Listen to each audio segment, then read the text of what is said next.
What's up YouTube, this is GalacticGod, and I'm coming at you today with a video to talk about hype in Yu-Gi-Oh! And what ultimately that hype does to the prices of cards on the secondary market. So for those of you guys who don't know what hype is, it is basically the anticipation that builds towards a card or cards when Konami announces a certain archetype either getting more support, the release of a new archetype that has an influence on cards that were previously released. To better illustrate the topic, I want to talk about a couple of cards that have seen some hype over the last few months. First off is Instant Fusion. With the possibility of Noden finally getting released here in the TCG, duelists started going crazy trying to pick up ultra rare copies of Instant Fusion. This of course made the price of the card jump up drastically from just being a mere $1 or $2 to getting up to $10 to $15 at the height of the hype. This also happened with secret rare versions of cards like Royal Firestorm Guards, as well as secret rare copies of the card Insector Exabeetle. Most recently though, with the release of the Secret Forces and the Nekloff archetype,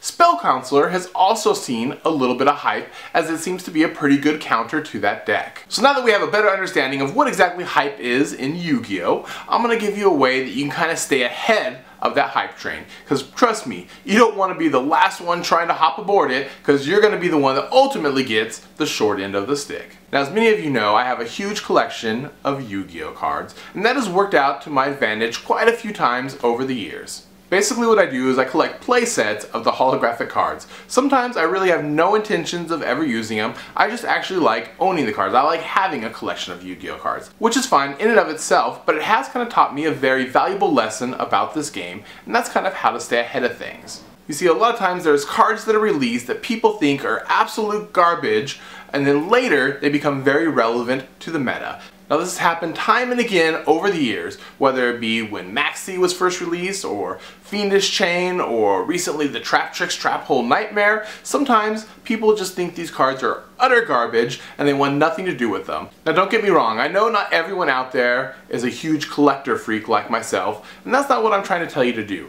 But what I would suggest is maybe picking up copies of secret rare cards that nobody wants. Let's face it, within Yu-Gi-Oh! Every time a set is released, there's usually a good amount of secrets that nobody wants. And the prices of those secrets usually drastically drop once the next set is released. And if you wait a set after that, those cards might be even lower, as low as maybe $1 or $2. Now you can keep and hang on to these cards for two different reasons. Either A, because you actually want to play these cards. You want to perform the combos, you want to play the new archetype that requires this older card to use, and so you already have it now. You have the playset. While everyone else is scammering out there to look for them, you already own them.